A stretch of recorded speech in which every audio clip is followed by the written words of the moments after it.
তোর উপর আমার ভরসা আছে, তুই পারবি।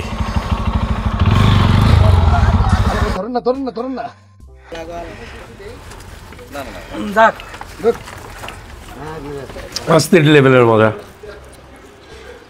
হা হা, মাছই খাচ্ছি ভাই, মশলা খাচ্ছি না। এটা হচ্ছে গুলশা মাছ। যদিও গুলশার আমি খুব বড় ফ্যান না, কিন্তু একেবারে হাওরের পাশে এসে, হাওর এলাকায় এসে আমি কখনো এই জিনিস খাই নাই, সো একটু তো খাওয়াই যায়, তাই না? এই নিকলির ভিডিওর প্রথম ভাগ হয়তো আপনারা দেখছেন। তো ওই ভাগের একেবারে শেষের যে দৃশ্য ছিল সেটা হচ্ছে আমরা এই নিকলি হাওরে পৌঁছাই গেছি, এবং এই শুকনা খড়খড়ে অফ সিজনের যে নিকলি হাওর সেখানে আমরা আসছি, এবং এসে একেবারে গোড়ায় চলে যাচ্ছি ওই নৌকা বা ট্রলার ঠিক করার জন্য। তো এই পর্যন্ত ছিল আমাদের প্রথম ভাগ। তো আসেন এখন তাহলে আমরা আমাদের দ্বিতীয় ভাগ শুরু করি। নিকলি থেকে চলে যাব মিঠামইন, সেখানে হাওরের মাছ টাছ খাওয়া, বেশ একটা গল্প। তাহলে চলেন একসাথে গল্প শুনি। তো আমরা ওই ছোট রাস্তা দিয়ে নেমে গেছি আর কি। তো এইখানে এই সামনে এই রাস্তা ধরে সামনে চলে যাওয়া লাগে। চলে গেলে ওই সামনে থেকে আমরা ট্রলার পাবো, যেটা দিয়ে আমরা ওই পাশে যাব, অষ্টগ্রাম অথবা মিঠামইন।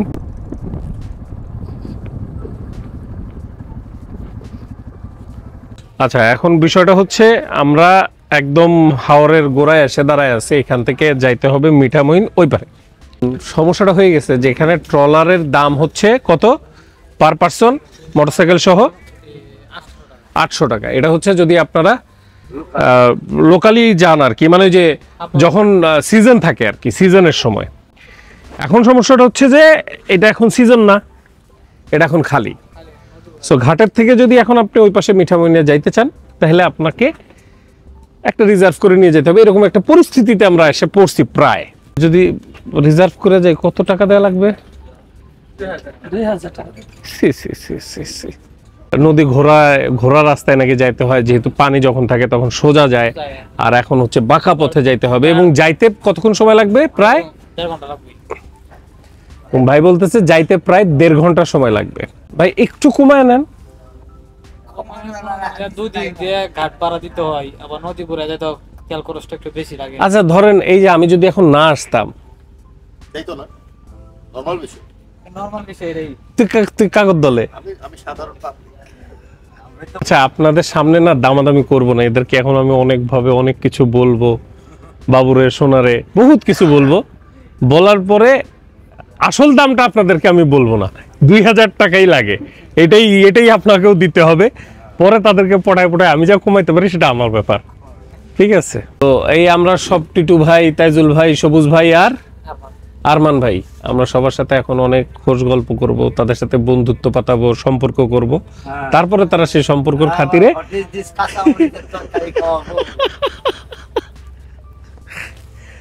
এনিওয়ে আমরা এখন তাদের সাথে একটু দরদাম করে ওই পাশে যাওয়া স্টার্ট করব ইনশাল্লাহ, যদি রিজিকে থাকে আর কি। বাদ বাকিটা জানাচ্ছি। শেষ পর্যন্ত তাদের অল্প একটু মন গলাইতে পারছি, বেশি গলাইতে পারি নাই, অল্প একটু কনসিডার তারা করছে। তো যাচ্ছি এখন আমরা নৌকায় উঠবো। ট্রলার অ্যাকচুয়ালি ছাউনি টাউনি বলে দেওয়া আছে, ওখানে রেস্ট টেস্ট নিতে পারবো। প্রায় 1.5 ঘন্টা সময় লাগবে। আমার বাইকের ওজন আবার আমার ওজনের কাছাকাছি। ব্রেকটা ধরেন একজন, ব্রেক ধরেন একজন। দাও না না উড়ে উড়ে গেল। না যাক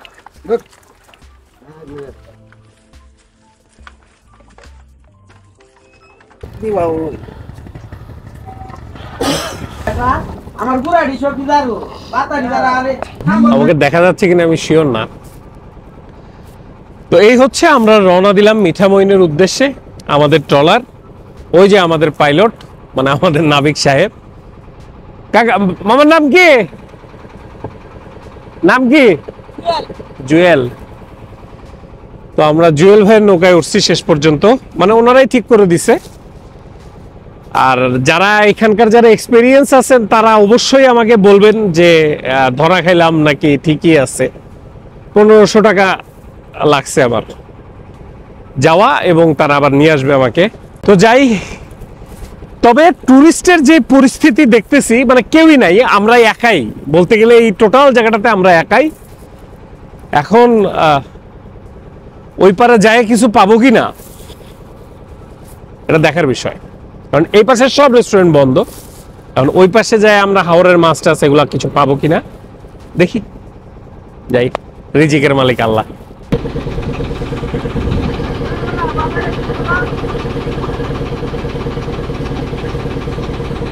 সবই তো হয়েছে, সমস্যাটা হচ্ছে যে এখন আমরা চলে আসছি আমরা মিঠামইনে, কিন্তু ঝামেলা হচ্ছে মোটরসাইকেল নামানো নিয়ে একটু প্যারায় পড়ে গেছি। ওই পাশে অনেক মানুষ ছিল, এই পাশে আবার একটু কম। পালাই তো দিছস, তোর উপর আমার ভরসা আছে, তুই পারবি।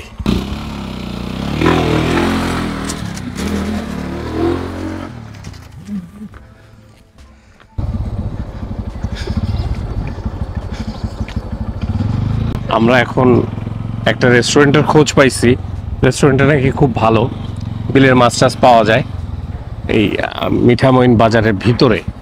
তো যাচ্ছে ওই যে পাঁচফোড়ন, নাম হচ্ছে পাঁচফোড়ন। চলে আসছি আমরা পাঁচফোড়নে।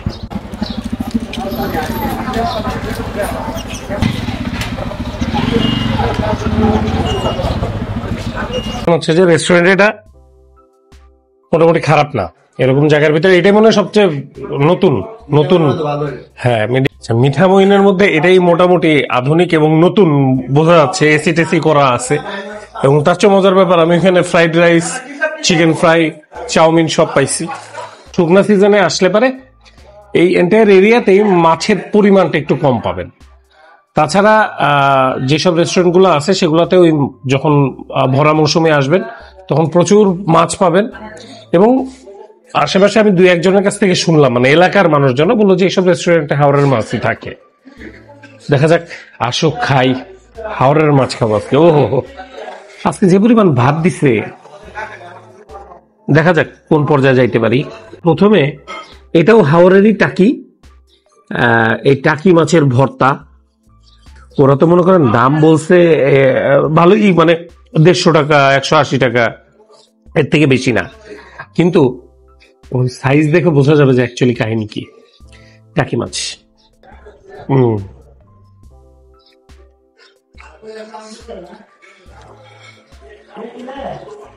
অস্থির লেভেলের মজা। হা হা, মাছই খাচ্ছি ভাই, মশলা খাচ্ছি না। দেখেন, জেনুইন টাকি মাছের যে ভর্তা বলছে না, জাস্ট পেঁয়াজ, একটু মনে হয় হলুদ আছে, আর এই যে মাছ, মশলা খাচ্ছি না। কিন্তু আমি যে ফ্লেভার পাচ্ছি তা কিন্তু না, ডাটো ডাটো মাছ। আহা, 30 টাকার টাকি মাছের ভর্তা, এটা আমি আরো একটা দুইটা নিব কনফার্ম। সেই মজা, সেই। এর মধ্যে আমাদের আরো দুইটা জিনিস চলে আসছে। একটা হচ্ছে এই গুলশা মাছ। যদিও গুলশার আমি খুব বড় ফ্যান না, কিন্তু একেবারে হাওরের পাশে এসে, হাওর এলাকায় এসে আমি কখনো এই জিনিস খাই নাই, তো একটু তো খাওয়াই যায়, তাই না? এই যে মনে হচ্ছে খুব মজা, মানে আছে না কিছু কিছু খাবারের চেহারা দেখে মনে হয় যে খুব মজা হবে মজা হবে। তো এটা হচ্ছে সেরকম। ঝোলটা দেখেন, একেবারে মাখানো, ঘন ঘন গ্রেভি। ও হো হো হো,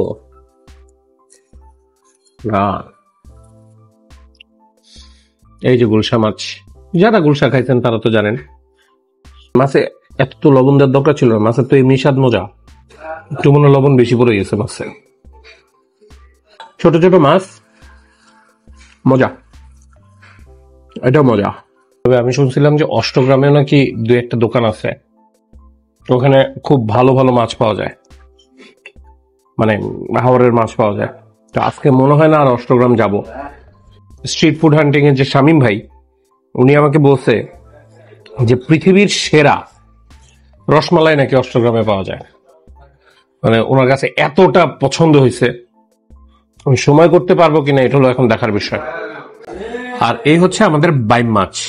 বাম মাছটা খুব যে বেশি বড় তা কিন্তু না, ছোট সাইজের আর কি। গ্রেভির কালার টালার, গ্রেভির ধরন মনে হচ্ছে যে সেম। এই বিলের বাম, মানে হাওরের বাম, এই হাওরেরই বাম মাছ। এখানে বর্ষা সিজনে আমি আরো একবার আসবো, বুঝছেন? মানে এখনকার এইটুকু মাছ যদি তাদের এরকম মজার হয়, তার মানে বর্ষার সিজনে এখানে মাছ টাছ খায় আরো বেশি আনন্দ হবে।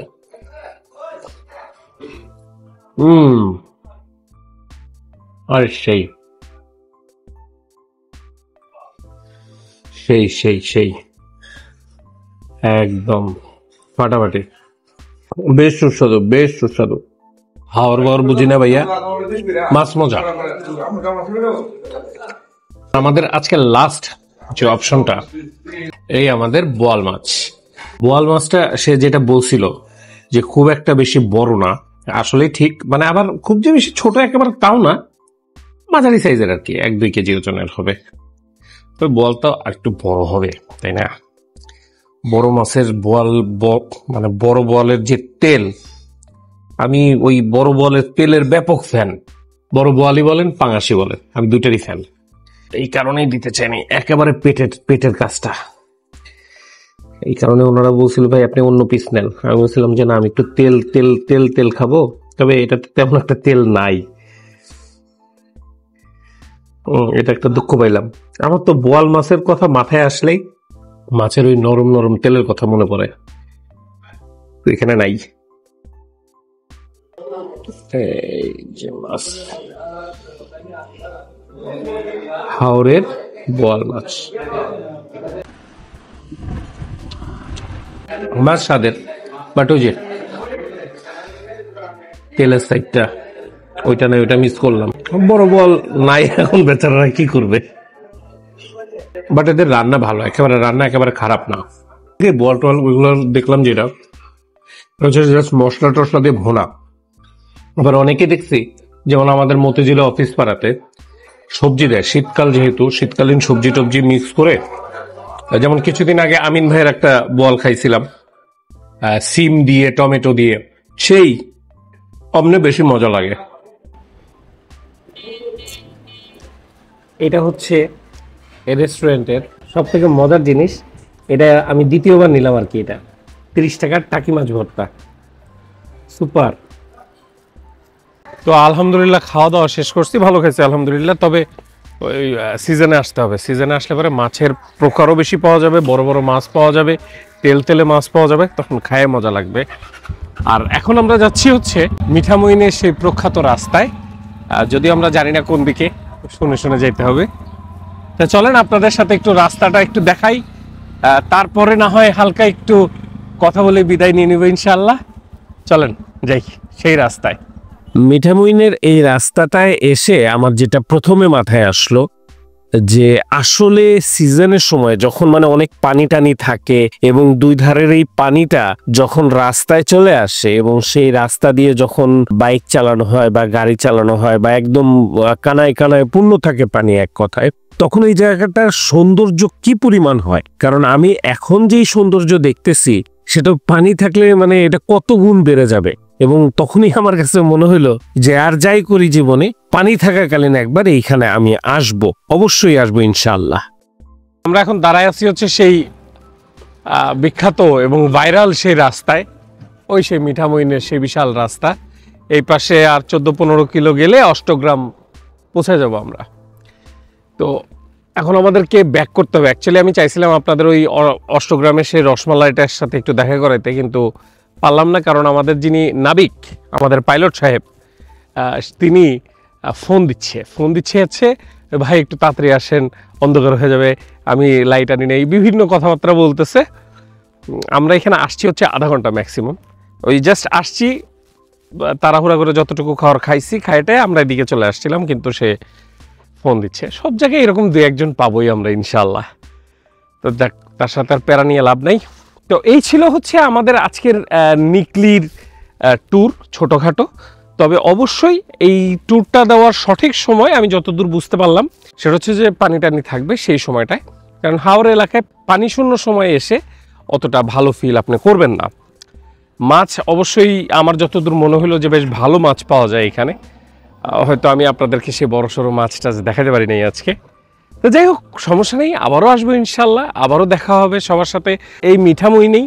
তাহলে আজকে আসি, আমি জানি না এটা দ্বিতীয় পর্ব কি প্রথম পর্ব নাকি একটা ভিডিওতেই শেষ হচ্ছে, এডিটের সময় যায় বুঝবো।